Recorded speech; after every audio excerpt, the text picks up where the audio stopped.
तेजी से देखते हैं इस वक्त की 9 बड़ी खबरें सिर्फ 2 मिनट के अंदर।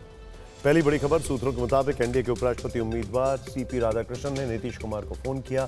सीपी राधाकृष्णन ने नीतीश कुमार के समर्थन मांगा। उपराष्ट्रपति चुनाव 9 सितंबर को सुबह 10 बजे शुरू होगा। शाम 6 बजे मतगणना होगी और नतीजा तुरंत घोषित कर दिया जाएगा। जम्मू में वैष्णो देवी रूट पर हुए हादसे में मरने वालों की संख्या 34 तक पहुंच गई है।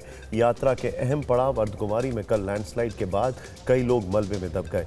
मौके पर राहत बचाव का काम चल रहा है। प्रधानमंत्री मोदी ने इस घटना पर दुख जताया और हादसे में मारे गए श्रद्धालुओं के प्रति संवेदना जाहिर की है। फिलहाल वैष्णो देवी तीर्थ यात्रा स्थगित कर दी गई है। आपराधिक मामले को सुप्रीम कोर्ट ने बड़ी टिप्पणी की है। इस पर कोर्ट ने कहा है कि किसी आपराधिक मामले को लंबे समय तक खींचना एक तरह से मानसिक पीड़ा है। ये एक तरह से मानसिक कारावास के समान है। सर्वोच्च अदालत ने एक टिप्पणी भ्रष्टाचार के मामले में सुनवाई के दौरान की। कोर्ट ने इस केस में महिला को सुनाई गई सजा को घटाकर जेल में बिताई गई अवधि तक सीमित कर दिया। सुप्रीम कोर्ट के कोलिजियम ने अलग अलग हाई कोर्ट के 14 जजों के ट्रांसफर की सिफारिश की है। कोलिजियम ने 25 और 26 अगस्त को हुई बैठकों में यह निर्णय लिया। इन्हीं बैठकों में 2 जजों की सुप्रीम कोर्ट में नियुक्ति की सिफारिश पर भी फैसला हुआ था। दिल्ली में चल रहे आरएसएस के शताब्दी समारोह में संघ प्रमुख मोहन भागवत ने बड़ा बयान दिया है। उन्होंने कहा है कि जितना विरोध आरएसएस का हुआ उतना किसी का नहीं हुआ। मोहन भागवत के मुताबिक संघ में शामिल होना बड़ी हिम्मत का काम है। किसी स्वयंसेवी संगठन का इतने लंबे समय तक इतना कड़ा विरोध और कटु विरोध, इसका भी कोई पुस्तक आप देख के तैयार कर सकते हैं।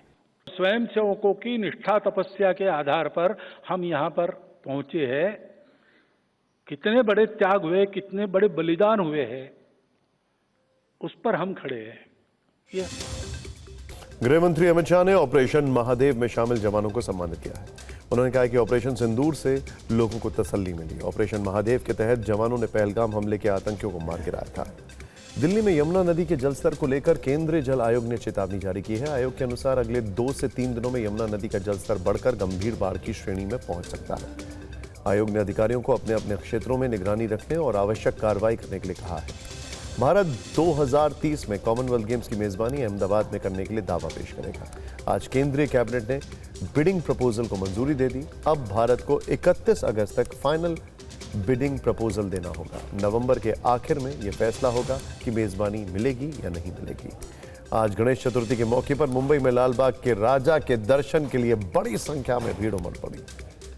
सुबह 6 बजे द्वार खुलने के बाद से ही श्रद्धालु दर्शन के लिए कतार में लगे। गणेश चतुर्थी का पर्व 6 सितंबर तक चलेगा। लाल बागचा राजा का पंडाल पूरे भारत में सबसे प्रसिद्ध और विशाल माना